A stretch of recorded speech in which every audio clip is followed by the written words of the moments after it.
Start.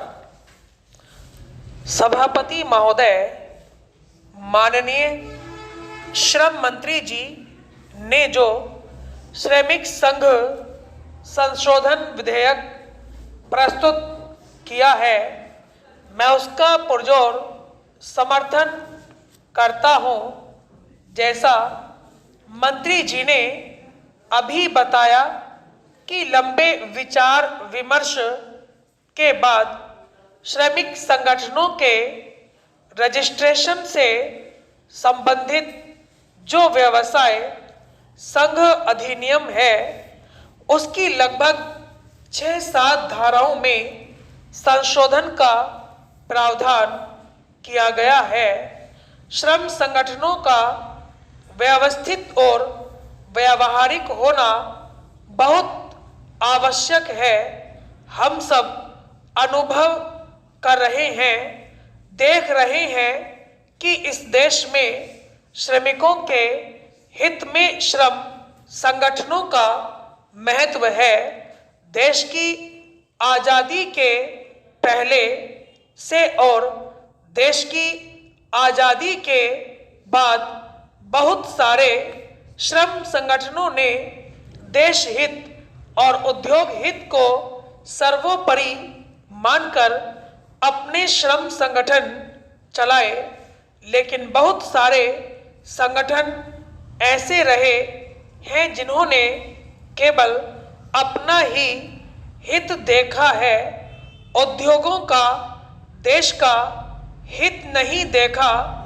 आज जो हम इस देश का वातावरण देख रहे हैं, औद्योगिक मंदी है, श्रमिक असंतोष है, इन सब बातों का भिन्न भिन्न प्रकार के और भिन्न भिन्न नीतियों से काम करने वाले श्रम संगठनों का सहयोग रहा है। वे उसमें भागीदार रहे हैं। यह जो संशोधन लाया गया है, यह श्रमिक संगठनों के हित में है और जो वास्तव में काम करने वाले श्रमिक हैं, उनके अत्यधिक हित में है। अभी तक कई श्रम संगठन ऐसे थे जो इस व्यवसाय संघ में प्रावधान नहीं होने के कारण संबंधित उद्योग में नौकरी नहीं करते, काम नहीं करते, उनका उससे कोई लेना देना नहीं है। वे राजनीति में काम करते हैं या अन्यत्र क्षेत्रों में नेतागिरी करते हैं। इस प्रकार के लोगों ने श्रम संगठन बना लिए और वे अपना हित साधन करने के लिए यूनियन जो उन्होंने संगठित की है, उसका लाभ अपने स्वार्थ में, अपने हित में करते रहे और श्रमिकों का हित नहीं देखा। इतना ही नहीं, जो वास्तविक श्रमिक जिस संस्थान का काम करते हैं, उनकी समस्याओं की ओर उन्होंने ध्यान नहीं दिया और भिन्न भिन्न प्रकार से अवैधानिक तरीके से आंदोलनात्मक कदम उठाते रहे।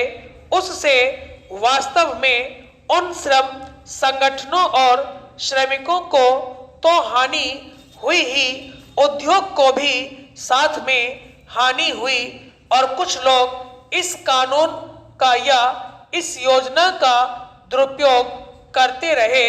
इसमें जो संशोधन किया गया है, वह धारा 5 में ऐसा संशोधन है कि पहले कोई भी बाहरी व्यक्ति मिलकर 7 या 7 से अधिक पदाधिकारी बन जाते थे और पंजीयन कराने के लिए रजिस्ट्रार के यहाँ आवेदन कर देते थे और उनका रजिस्ट्रेशन हो जाता था। महोदय, इस आधार पर मैं कह सकता हूँ कि सरकार ने श्रमिकों के हित में कानून बनाया है, श्रमिकों के हित संरक्षण के लिए विचार किया है और जो इस प्रकार की आलोचना करते हैं उन्होंने तो इस देश में श्रमिक संगठनों को नेस्त नाबूद कर दिया। इतना ही नहीं, क्षेत्र की राष्ट्रीयकरण की मांग करते करते इस देश में औद्योगिक मंदी का उन्होंने वातावरण बना दिया। इसलिए मैं माननीय श्रम मंत्री जी से निवेदन करना चाहूँगा कि वे और हम दोनों ही एक ही भारतीय मजदूर संघ में काम करते रहे हैं और मैं इस सदन को जानकारी देना चाहता हूं कि मेरे सांसद तो वे हैं, मैं इनके क्षेत्र में ही रहता हूं, मैं अन्यत्र क्षेत्र से चुनाव लड़ता हूं। मेरे अग्रज वे हैं, भारतीय मजदूर संघ में मैंने और इन्होंने काम किया है और यही एकमात्र ऐसी संस्था है और मैं कहूँगा कि इनके विचारों को इस देश में लागू किया जाना चाहिए।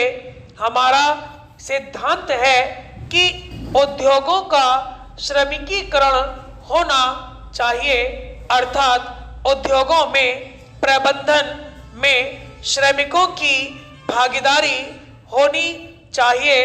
प्रबंधन में भागीदारी नहीं होने के कारण प्रबंधक मनमर्जी तरीके से निर्णय लेता है, मजदूर पसीना बहाता है, मालिक पैसा लगाता है।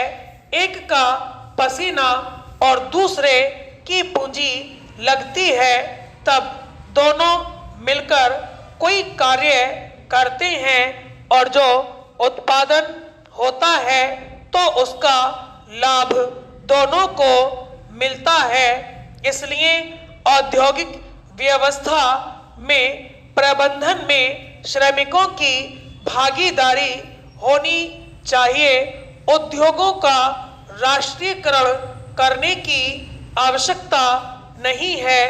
वास्तव में श्रमिकों का राष्ट्रीयकरण करो और श्रमिकों का राष्ट्रीयकरण करने से मेरा आशय यह है, श्रमिक देशभक्त होने चाहिए।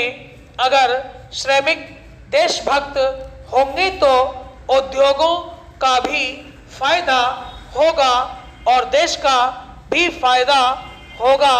देश का औद्योगिकरण होना चाहिए, जहां अगर ये तीन बातें लागू हो गई तो इस देश में अमन चैन का वातावरण होगा और न श्रमिक दुखी होगा और न देश की आर्थिक व्यवस्था खराब होगी। इस दिशा में सरकार अग्रसर हो रही है। सरकार ने जो श्रम आयोग बनाया है, श्रम आयोग में जो भी निर्णय लिए जाएं और जो भी कानून बने उनमें इन सब बातों का समावेश किया जाना चाहिए।